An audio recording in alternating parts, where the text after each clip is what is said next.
শহীদ আবরার আমাদের ভারতীয় হেজেমনির বিরুদ্ধে স্বাধীনতার প্রতীক, আর শেখ মুজিবুর রহমান স্বৈরাচারের প্রতীক। শেখ মুজিবুর রহমান হাসিনার ফ্যাসিবাদের আইকন, কাজেই একজন স্বৈরাচারের প্রতীক, যিনি স্বাধীন বাংলাদেশের প্রথম স্বৈরাচারী শাসক এবং যিনি শেখ হাসিনার ফ্যাসিবাদের প্রতীক, তার নামে কোন রাস্তা থাকতে পারে না, তার নামে কোন স্থাপনা থাকতে পারে না। আমি জীবনের পরন্ত বেলায় আজকে আমার সন্তান তুল্য বুয়েটের ছাত্র ছাত্রীদের মধ্যে এসে দাঁড়িয়েছি। আমার সৌভাগ্য যে শহীদ আবরার ফাহাদ যে হলের ছাত্র ছিলেন, আমি 1977 সাল পর্যন্ত সেই হলেরই ছাত্র ছিলাম। আমি শেরে বাংলা হলের ছাত্র ছিলাম এবং আমি গর্বিত যে শহীদ আবরার পরবর্তীতে যে হলে আছে সেই হলের সাথে আমার 4 বছরের স্মৃতি জড়িয়ে আছে। এবং আমি মনে করি ভারতীয় আধিপত্যবাদের বিরুদ্ধে যে লড়াই চলছে আমাদের গত 53 বছর ধরে, সেই লড়াইতে শহীদ আবরারের শাহাদাত বরণ একটি টার্নিং পয়েন্ট, একটি বিশাল টার্নিং পয়েন্ট ছিল, যেটা বাংলাদেশের বিপুল জনগোষ্ঠীকে ভারতের বিরুদ্ধে, ভারতীয় হেজেমনির বিরুদ্ধে একতাবদ্ধ করতে সক্ষম হয়েছিল। আমরা এই শহীদ আবরারকে আগামী 100 বছর পরে স্মরণ করতে চাই যে সে বাংলাদেশের একজন অসামান্য বীর ছিল, যেমন করে আমরা তিতুমিরকে স্মরণ করি। আবরার আমাদের বুয়েটের তিতুমির, আমাদের যেন এটা মনে রাখি আমরা। তিতুমির হল তো আমাদের শেরে বাংলা হলের পাশেই, তবে আবরারকে মনে রাখতে হবে আমাদের এই শতাব্দীর বুয়েটের তিতুমির হিসেবে।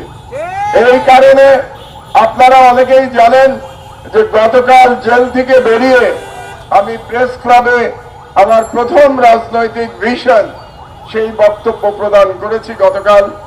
সেখানে আমি 7 দফা দাবি করেছি ডক্টর ইউনূসের সরকারের প্রতি।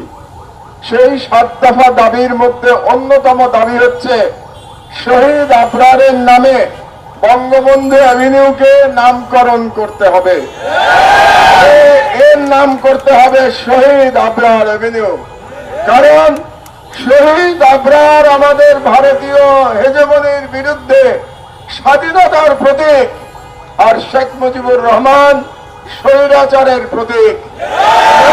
শেখ মুজিবুর রহমান হাসিনার ফ্যাসিবাদের আইকন, কাজেই একজন স্বৈরাচারের প্রতীক, যিনি স্বাধীন বাংলাদেশের প্রথম স্বৈরাচারী শাসক এবং যিনি শেখ হাসিনার ফ্যাসিবাদের প্রতীক, তার নামে কোন রাস্তা থাকতে পারে না, তার নামে কোন স্থাপনা থাকতে পারে না।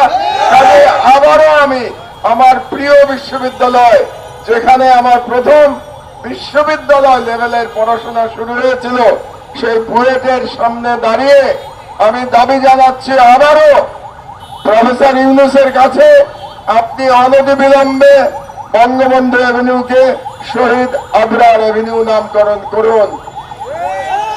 আপনাদেরকে একটা পুরনো ইতিহাসের কথা বলি। আমি বৃদ্ধ মানুষ তো, পুরনো কথা মনে পড়ে যায়। 15ই আগস্ট 1975, আমি তখন বুয়েটে কেমিক্যাল ইঞ্জিনিয়ারিং এর 3rd ইয়ারের ছাত্র। সকালে আমার মনে আছে আমার পাশের রুমের যে ছেলেটি ছিল আমার 1 বছর জুনিয়র, সে এসে আমাকে ঘুম ভাঙিয়ে বলল, মাহমুদ ভাই ঘুম থেকে ওঠেন, স্বৈরাচারের পতন হয়েছে। আমরা তখন বন্ধু বান্ধবরা মিলে এই SM হলের সামনে দিয়ে হাঁটতে হাঁটতে আমরা শাহবাগের দিকে যাত্রা শুরু করেছিলাম। সেদিন ঢাকার মানুষের যে আনন্দ দেখেছিলাম সেটা আমার এখনো চোখে ভাসে। বাংলাদেশের কোন মিষ্টির দোকানে কোনো মিষ্টি অবশিষ্ট ছিল না, সকল মিষ্টি লোকে কিনে ফেলেছিল।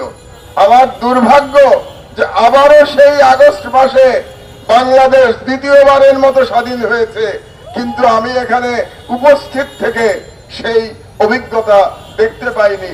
এটা আমার এক ধরনের দুর্ভাগ্য। তবে সৌভাগ্য যে 1975 সালের এই ফ্যাসিবাদের পিতার পতন আমি দেখতে পেয়েছিলাম এবং আমি সেই ইতিহাসের সাক্ষী ছিলাম। আমার বক্তব্য আমি দীর্ঘায়িত করব না। আমাদের একটা বিরাট সুযোগ এসছে ভারতীয় আধিপত্যবাদের বিরুদ্ধে জয়লাভ করবার জন্য। আমাদের যে আন্দোলনে আক্তাররা এবং আরো যারা এখানে আছে, যারা নেতৃত্ব দিয়েছে, যে তরুণ সমাজ, যে ছাত্র জনতা নেতৃত্ব দিয়েছে, তারা তাদের লড়াইতে প্রথম ধাপ অতিক্রম করেছে, অর্থাৎ হাসিনার ফ্যাসিবাদের পতন হয়েছে। কিন্তু দ্বিতীয় ধাপ দিল্লির হেজেমনির বিরুদ্ধে যে লড়াই, সেটা এখনো অব্যাহত আছে। সেই লড়াইতে আমাদের এখনো বিজয় লাভ হয় নাই। কারণ আপনারা জানেন, বাংলাদেশের পতিত ফ্যাসিবাদের যারা দোসর ছিল, সেই করাপ্ট দুর্নীতিবাজ খুনি মন্ত্রীরা সব ভারতে গিয়ে আশ্রয় নিয়েছে, তাদের প্রভুর দেশে আশ্রয় নিয়েছে এবং সেখান থেকে তাদের ষড়যন্ত্র চালিয়ে যাচ্ছে। কাজেই আমাদের বাংলাদেশে ফ্যাসিবাদের সকল আস্তানা গুড়িয়ে নিতে হবে। জনগণকে সাথে নিয়ে আমাদের ফ্যাসিবাদকে এই দেশ থেকে নিশ্চিহ্ন করতে হবে। আমার বয়স হয়েছে, আমার 71 বছর বয়স হয়েছে, কিন্তু আপনাদের সাথে আজকে তরুণদের সাথে আমি দাঁড়িয়ে বলতে চাই যে আমাদের প্রতি আপনারা, আমার প্রতি আপনারা যে ভালোবাসা দেখিয়েছেন, সেই ভালোবাসার ঋণ হিসেবে আমি বলতে পারি যে বাকি জীবন যেন এই তরুণদের পাশে থেকে আমি ভারতীয় ফ্যাসিবাদের বিরুদ্ধে আমার লড়াই চালিয়ে যেতে পারি, যে লড়াই আমি গত 18 বছর ধরে আমার সাধ্যমতো আমি চালিয়ে যাচ্ছি। তো কাজেই আমি এই সরকারকে প্রথমেই বলেছিলাম যে আপনারা বিপ্লবকে ধারণ করুন, বিপ্লবকে ধারণ করে আপনারা বিপ্লবী সরকার হন। আপনারা কোন অন্তর্বর্তীকালীন সরকার হবেন না।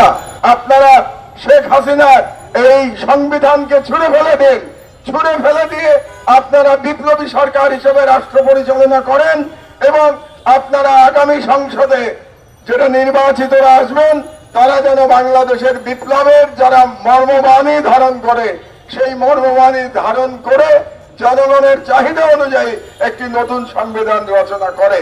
কিন্তু এই সরকার এই ভুলটি করে ফেলেছে যে তারা এই সংবিধানকে এখনো তারা বাঁচিয়ে রেখেছে। কাজেই আমি আমার আগে যে বক্তব্য বলে গেল সংবিধানের কথা, তার সঙ্গে আমি সম্পূর্ণ একমত। এখনো সময় আছে। আমি ডক্টর ইউনূসকে আহ্বান জানাবো যে আপনি অনতিবিলম্বে আপনার সরকারকে বিপ্লবী সরকার নামকরণ করুন এবং আপনি রাজনৈতিক দলগুলোর সাথে আলোচনা ক্রমে আপনারা প্রস্তাব গ্রহণ করুন যে এই সংবিধান পরিবর্তন করতে হবে এবং আপনি রাষ্ট্রপতির দায়িত্ব গ্রহণ করুন এবং রাষ্ট্রপতির দায়িত্ব গ্রহণ করে আপনার কোনো প্রধান উপদেষ্টার দরকার নাই, আপনি কাউন্সিল অফ অ্যাডভাইজার্স করুন। Council of adviser under president Yunus, এটাই আমাদের দাবি এবং পরবর্তী সংসদ এসে এটাকে রেটিফাই করে দেবে। এটার পূর্ব অভিজ্ঞতা আছে আমাদের। 1990 সালে তৎকালীন প্রধান বিচারপতি যখন প্রধান উপদেষ্টার দায়িত্ব গ্রহণ করলেন এবং পরবর্তীকালে আবার প্রধান বিচারপতি পদে তিনি ফিরে আসলেন, সেই সময় সংবিধান কিন্তু রেটিফাই করা হয়েছিল পরবর্তী সংসদের মাধ্যমে।